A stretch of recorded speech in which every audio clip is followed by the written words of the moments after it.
was a great introduction. I'm not sure that I can live up to all of that, but it's great to be here. And I see some friends in the audience, so that's good. People who have supported us, and people who, more particularly and much more importantly, people who support asylum seekers and refugees in this country. I guess the hot news at the moment is, well, it's two things. One you mightn't know, but the other one you probably all do know, and that's that the PNG government, Supreme Court, yesterday ruled that Manus Island, which is part of Papua New Guinea, that Manus Island is no longer to be used as a detention centre because it is breaking the constitutional rights accorded under the PNG government. And since Australia has set up that detention centre, plus the one on Nauru, then it raises some questions about our ongoing offshore detention regime. We're hoping, of course, that it might put paid to the offshore detention centres.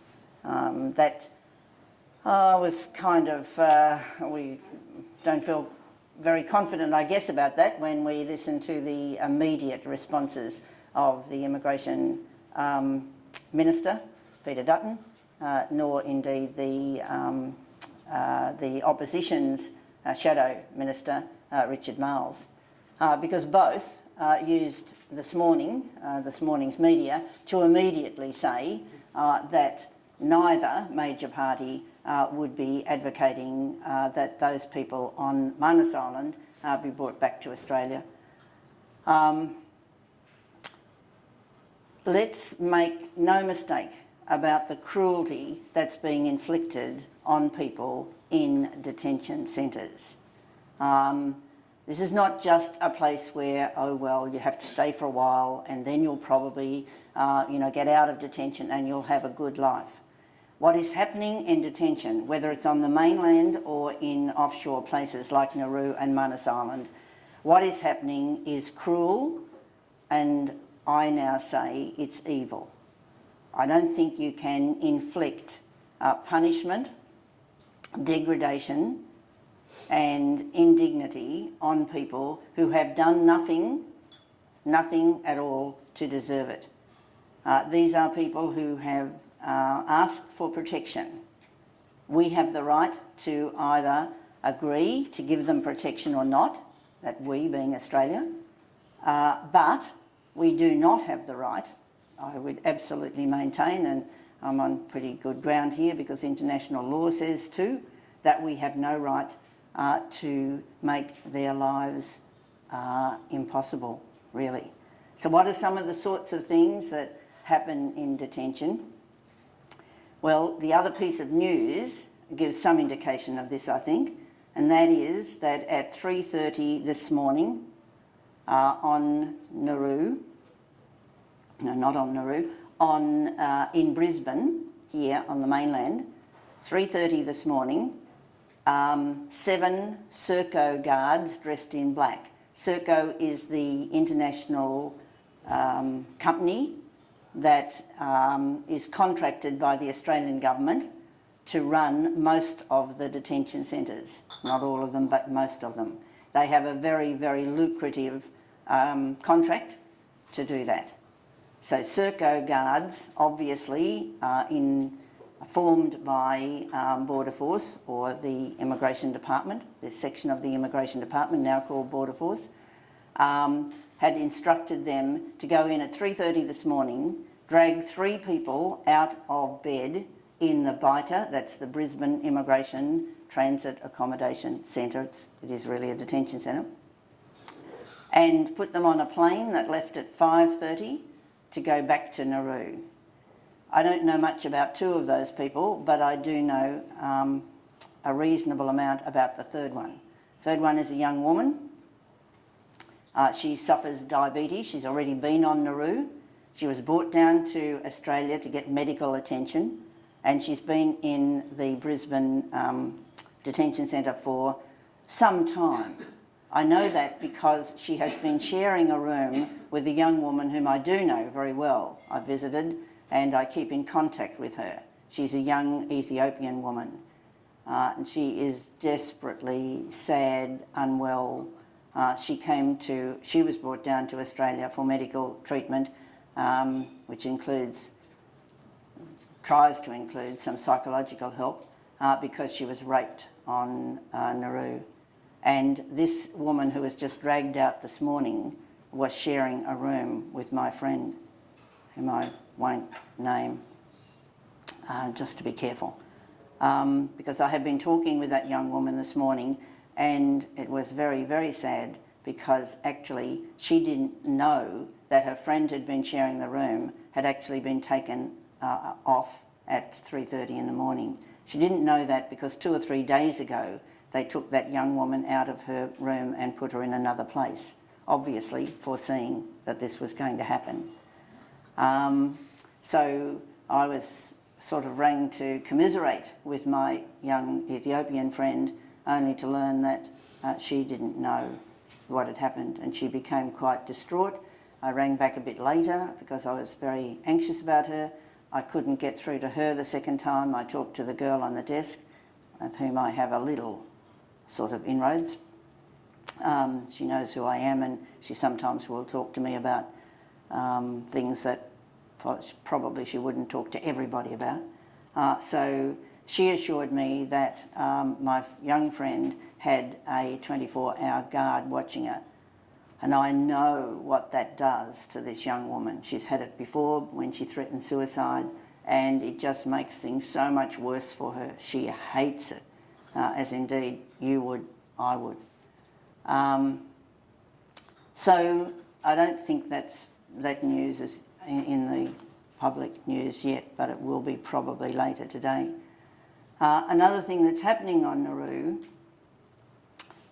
this is Nauru, not Manus Island, but Nauru, is that, and it's a place where rumours just absolutely, there are rumours all the time about everything. It's a very small, closed community with a small local community.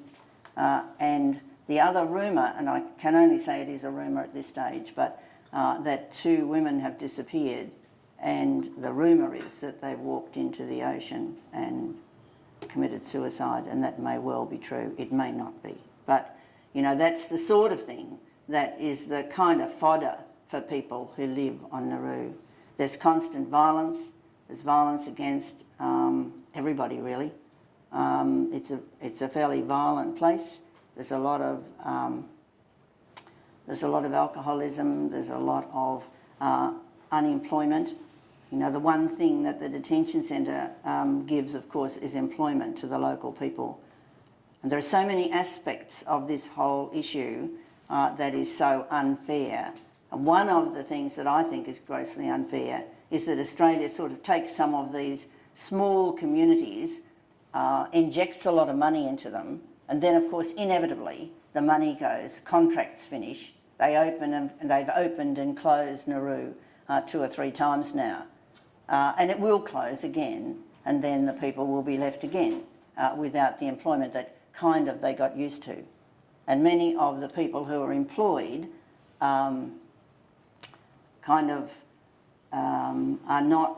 they're not really trained, so it's not as though they can actually just go and get another job. There's no jobs for them. That is certainly happening too on Nauru, where the Australian government, who pays everything, you'll hear on the news about this latest PNG decision that, of course, they're a sovereign country and they have the right to do what they want to do. Well, yes, in theory. But in practice, Australia pulls the strings. They pay everybody. They make the decisions. And, of course, we don't know in the next little bit whether they're going to pay PNG again more and something will give. Who knows? Who knows? Or one suggestion was that they might take those 850 people, men, they're all men on Manus Island, and put them across on Nauru. Well, you can imagine what that might do. There's no accommodation for that many people, and it would spike up the numbers in Nauru. But that is all speculation at this stage. We don't know. But one of the things to listen for is the logic that both major parties are using.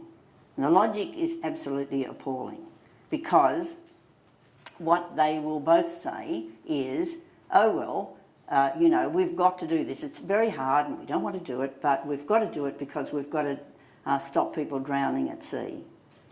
I mean, there is no connection between what we're doing and people drowning at sea.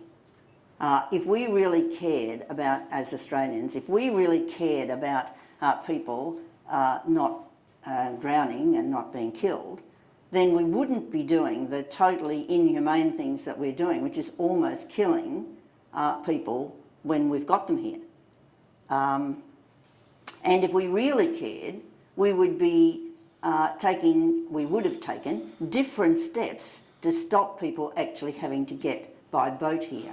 Like, a very obvious one is making certain that they can apply for protection before they get on the boat.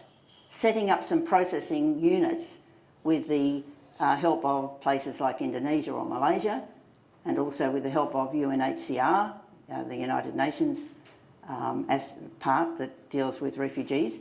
They're dying to help countries who are willing to actually do things differently. So we made no attempt to do that, nor indeed did we ever really set up a good system for saving people who were in distress trying to get here by boat. Okay. I should stop there for one moment and say I am really happy if you ask some questions along the way. Okay, I'll just keep boring along and I can keep on going forever. You know, if you sort of think I don't understand what that was about or I don't agree, I'm very happy for you just to indicate. Okay, and if not, we'll have some question time afterwards in any case. But I kind of welcome questions along the way. So I did say that this talk might be about the human face of asylum seekers. We can't really talk about the actual people without having some context to talk about them in, you know. So that's just a little bit of the context. But I might just introduce some people to you, not in person, that would be lovely, but at least by describing them, by talking about them, on the basis of that beginning about Nauru and Manus Island, because those two offshore places are kind of I see the whole of our policies as on a sliding scale, and at the bottom kind of is the Nauru and Manus Island, because they're the cruelest. They're, you know, a long way from anywhere. They're hot. People are in limbo. They've got limited rights, and so on. But along the way, there's a continuum, and along the continuum, there are lots and lots of other aspects of what we do here on the mainland that's also quite cruel and bad. So just a few of the people who have been sent from Nauru down here to Australia for medical attention, and who are now in Australia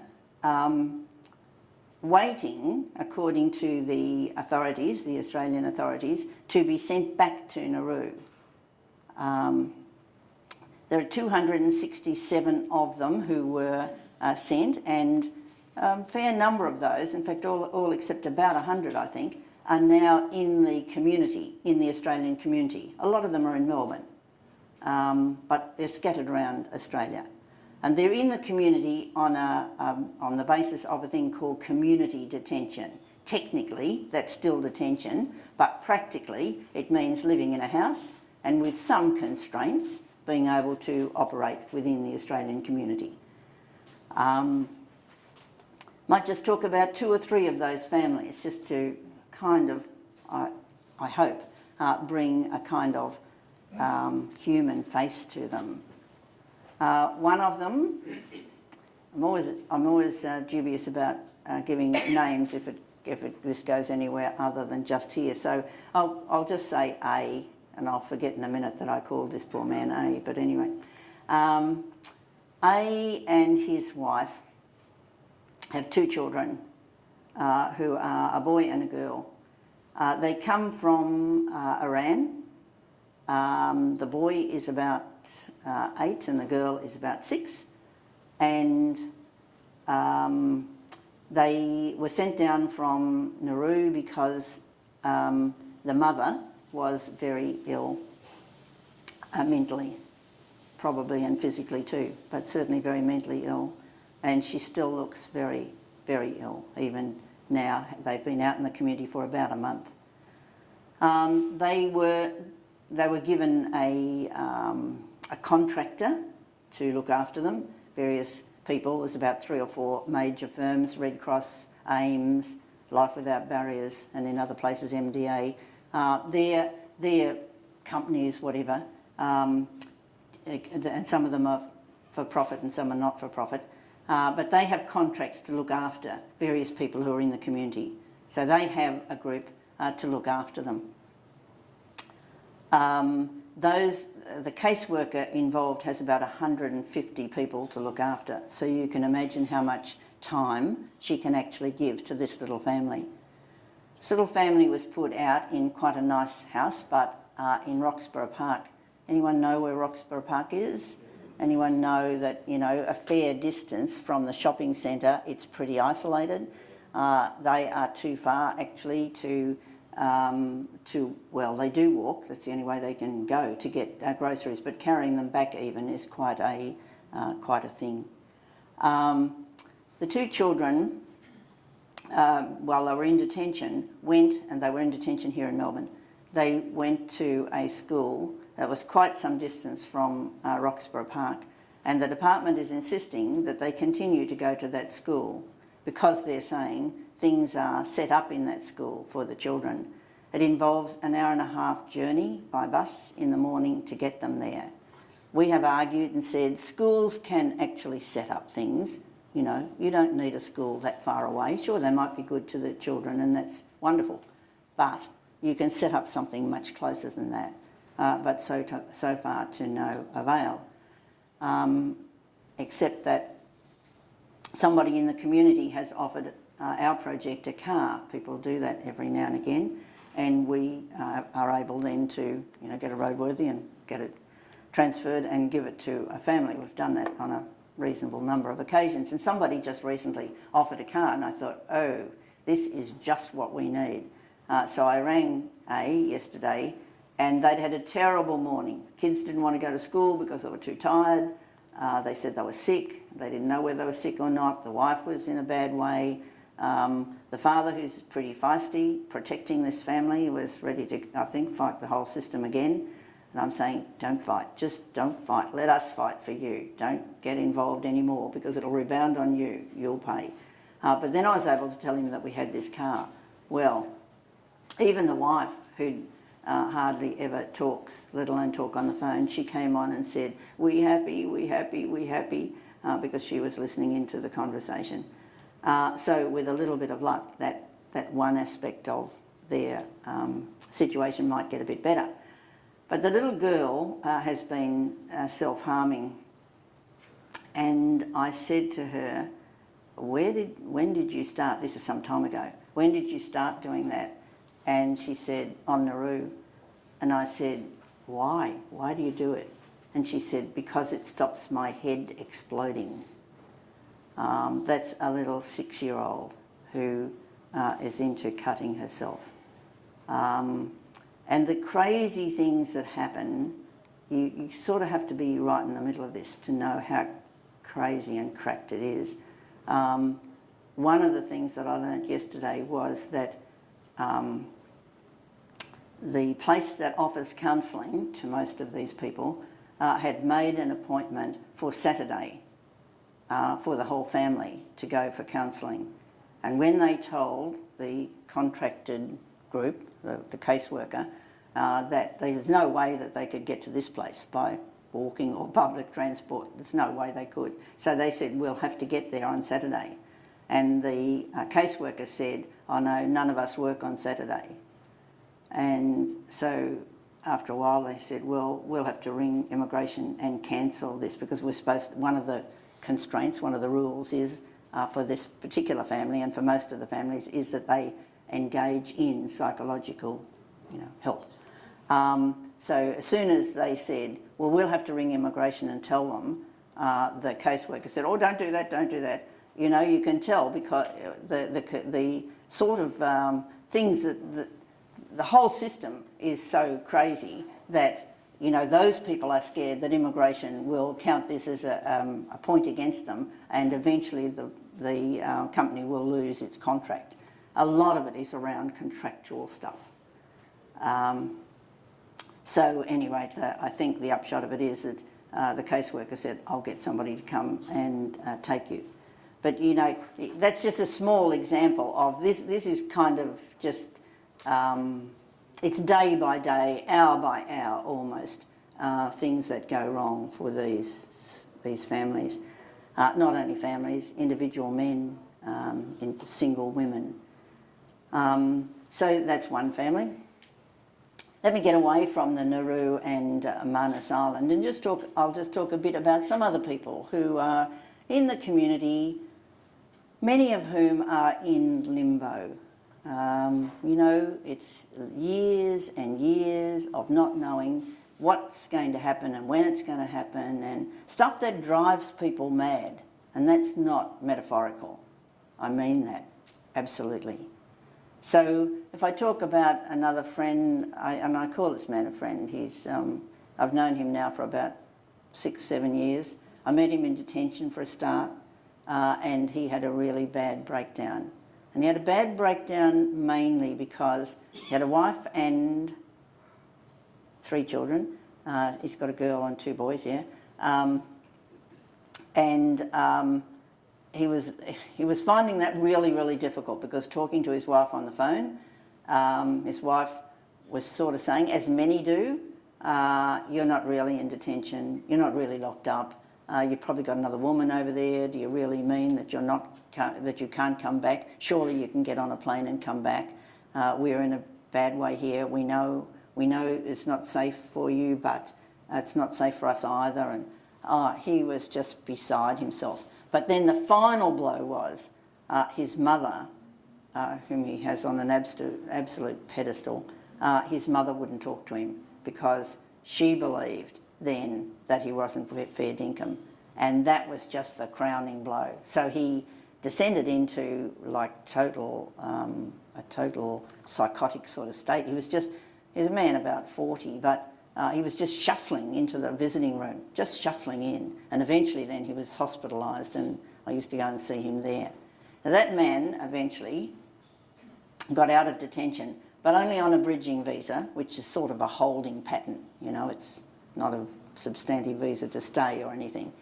And then he began to get better, we got him some work. And then he lost... that was in a hotel in the city. He was a cleaner. He's doing really well. He was able to send money back.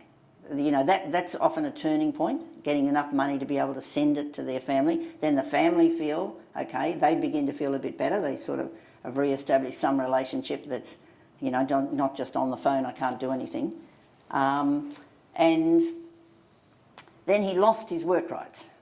Because the bridging visa finished and they wouldn't renew the bridging visa. So we did manage to get him a little bit of work, cash in hand job, and so again he was able to continue a little bit helping. And then all of a sudden, out of the blue, his daughter, he came in one day and said, look, my daughter, she's driving me mad. She rings me about 7 times a day, and she says, you come here or we go there. We have to get on the boat. We've got to be with you. And he said, I don't know what to say to her. She just keeps ringing no matter what I say. And then he came in and said, my daughter, and I won't give her name either, but she says that she's on her way. And she just said that and then she put the phone down. I've got no idea. She just left. They were Afghanis, but they were living in Pakistan. Has she just left Quetta? Or where is she? I don't know. Anyway, then 24 hours went by and, he's ringing me every few hours and saying, I'm just beside myself. I don't know where this kid is. The girl was 15. And then he rang and said, she said, first of all, she said, I'm leaving. Yeah, that's right. Then she said, I'm here. And he said to her, where are you? She said, I don't know, but I'm here in Australia. And then he said, well, go away and ask somebody where you are. And then she rang back and she said, I'm on Christmas Island. And he said, oh, she might as well be in Quetta as Christmas Island, you know, I can't really see her there. Anyway, after a little bit of agitating from some of us, that girl was brought down to Melbourne to the detention centre and then let out. And now that man and the daughter are living in out past Dandenong, but he still hasn't got. He's got work rights back, but he hasn't got any more than a bridging visa, even though he's one of a whole group of people, most of whom are on permanent visas, have citizenship and so on. Why is he not? Because he's one of a small group that fell through the cracks when Australia decided, the Australian Immigration Department, or the government I suppose, decided to put a whole batch of people from Afghanistan on freeze and another lot from Sri Lanka. So we froze the applications for 6 months for a whole group of Afghanis and froze the Tamil Sri Lankan group for 3 months. And by the time we unfroze them and let their applications go on again, the success rate for those in the Afghani population had gone from 92% down to not much over 30%.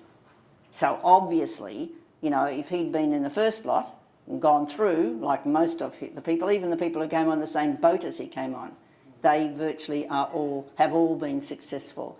And he's gone through, you know, application after application. The last one was a thing called an ITOA, and that's a complementary protection, and he won that. But again, he's got to now go back to the immigration department again and start as though he was starting again.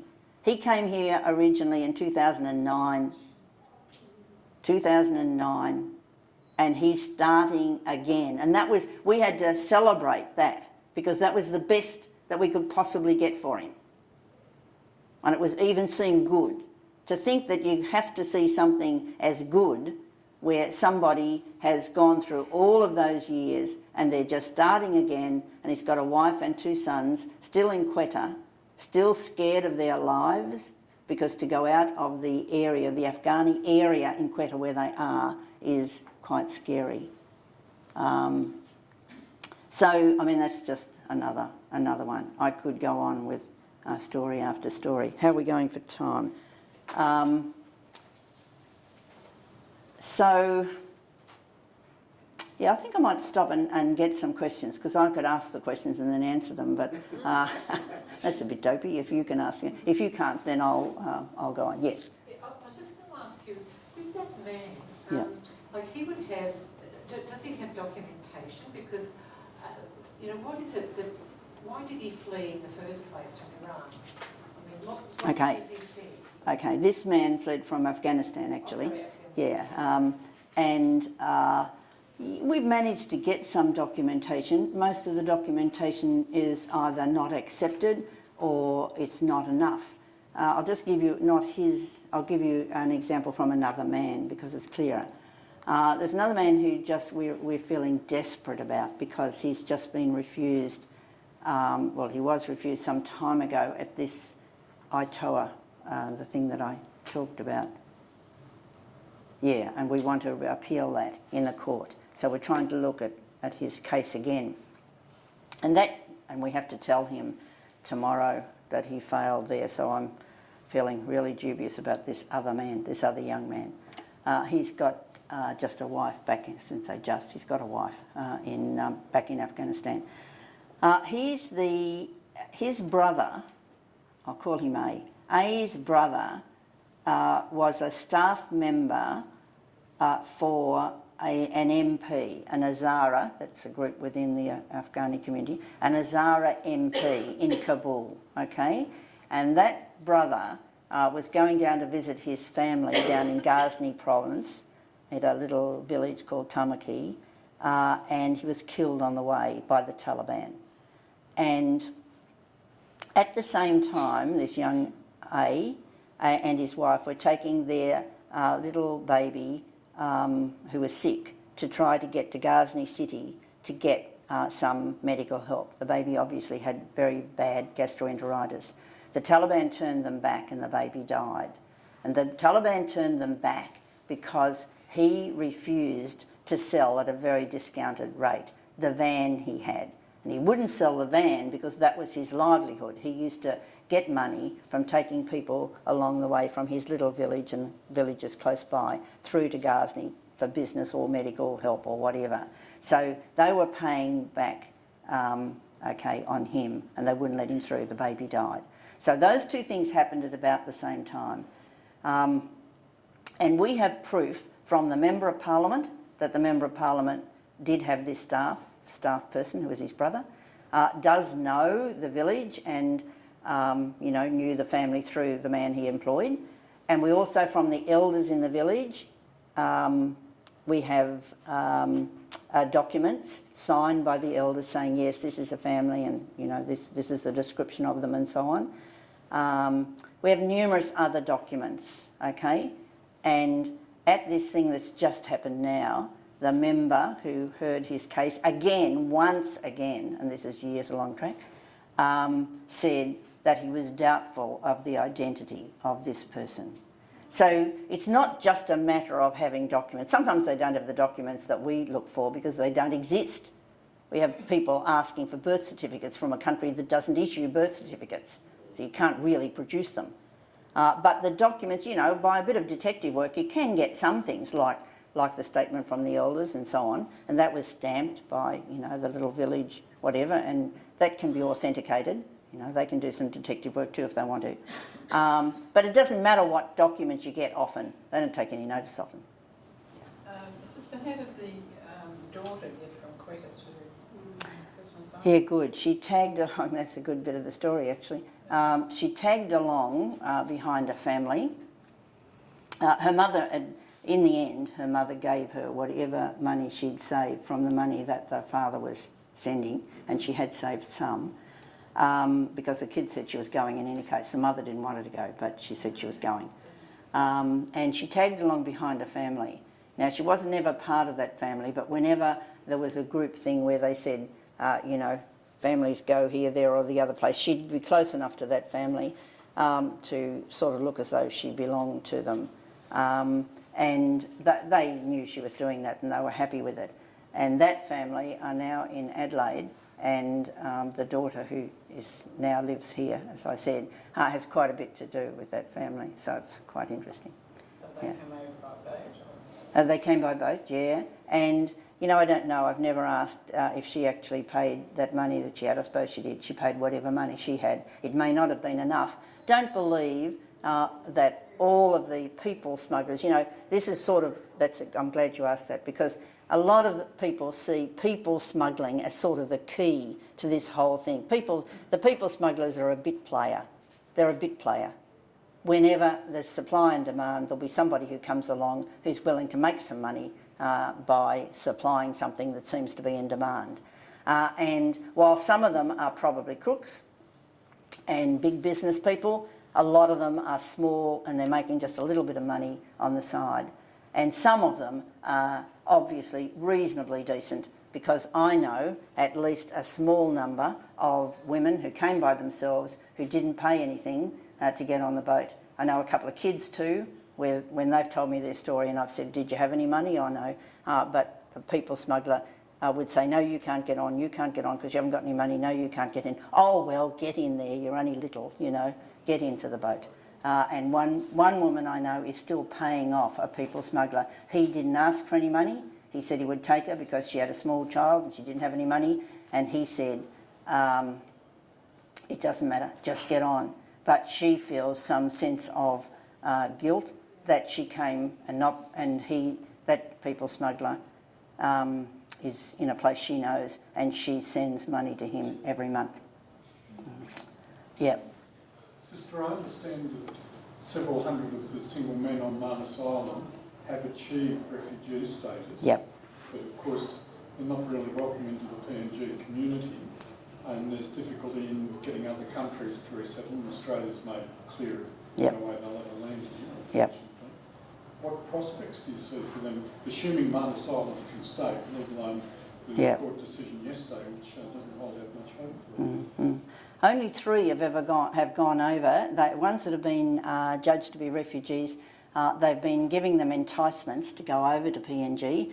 3 went, and as far as I know, the whole 3 of them are asking to come back into the detention centre because it's been so bad on their experiences in PNG mainland have been so bad for them. One was found bashed by the side of the road up in Lae, and taken in by a Catholic parish actually, but I think he then eventually went back down to Port Moresby.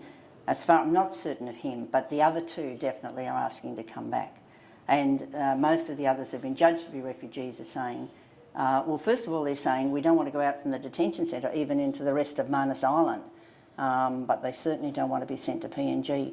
What will happen to them, I don't know. I mean, it seems to me, and I'm not a member of Parliament, thank God, but it seemed to me that both parties have dug a hole for themselves. They don't know what to do, and I would have thought that they'd use this opportunity as sort of getting out of the hole a bit. But obviously they don't see it that way. If I'd been them, I would have said, well, PNG is a sovereign country, they've made this decision, and now they won't keep people there, and so we have to do something. And so for this group of people, at any rate, we'll bring them back to Australia, and I think they could have at least got them out of one bit of their problem. Yeah. Sister, in 15 years of the project, could you share some of your celebrations that you've been successful with? Yep. Because I know you've done a lot of work at Maribyrnong, etc., and groups there to play and support. Yep. So share with us a couple of your successes which you can Okay. help you to keep you going. Okay. Well, by sheer chance, I've given you a newsletter, our last newsletter that's only just come out, and I agonise over this newsletter, and I breathe such a sigh of relief when it gets out, I can tell you. Okay. So on that page, it's got catching up with a young bloke called Yun Cheet. Yun Cheet came from Cambodia. He was in a house that we actually have as the project, and he lived with us for some time. And then I went to his wedding, another woman who was here as a refugee, and then he just called in by sheer chance a little while ago. That's his little family on the right-hand side there. Second last page, page 10, okay? 10, right over at the back. So, you know, there are those sort of stories of meeting up with Yun. And then on the other side, on the left-hand side, I've got a little Didier. That's not his name, but Didier was also a man. He lived in one of our houses, and he's married now with 2 children. He did well. He was quite an educated young man. He was from a place that I'd never heard of before. Now I keep hearing it, Benin. Benin's a country in Africa. And when I first met Didier, I thought, Benin, where on earth is that? He might as well have said the South Pole, because I had no idea. I looked it up and it's in Africa. At any rate, he's doing really well. Then there's a story which was in the Age, and that's Bakiri, Nabi Bakiri. And I met that family. They came as a family back in about 2001. It was very early in the life of the project. And somebody said to us, there's this family just arrived, they've got 5 kids, and there's absolutely nothing in the house. And that was the first place that we actually got furniture for. And now, Nabi Bakiri has done really, really well up in Shepparton, and is part owns an orchard. The next one's not such a good story. It's about a little boy who died. The next one's about a young man who has tried a pizza shop. It hasn't worked, but he's determined he's going to do it again sometime. And the last one's about the last one is the most Musa. It's a most amazing family, which I haven't got time to tell you the whole story, but I wish I did. This family, mother and 10 kids, and bit by bit we've got them out from Chad. And the first boy who arrived was 15, and I saw him in the detention centre in, he was the first one to be sent to the detention centre in Broadmeadows. And I went to see him one Saturday afternoon and they wouldn't let me in. I had a man from Chad with me and I knew this kid was inside, and the man from the immigration was saying, no, you can't go in. You've got to get his permission. I said, how can you get his permission? We can't see him. We've got to see him to get his permission. No, you've got to get his permission. So we went close to the door and with the connivance sort of the guards on duty, and the man from Chad called out in his language to the kid inside, whom they'd by this stage brought fairly close, and said, you say you want to see us. And so eventually we got in. And that was the 15-year-old, the first of this family of 10 who've come in dribbles out to Australia. And the Mooroolbark parish has actually given them what used to be the old convent up there, and they've taken them to their hearts and they're looking after them. That's a good news story. Okay, wonderful. Thank you. This is no ordinary lady. I'm sure you've just heard only a snippet of the stalwart work over 15 years that she's endured, and we have great admiration for your work, for your colleagues, and for the continued work that you do. We appreciate St Vincent de Paul inviting us to this special occasion, and you are the very special person to join us today. Can we put our hands together?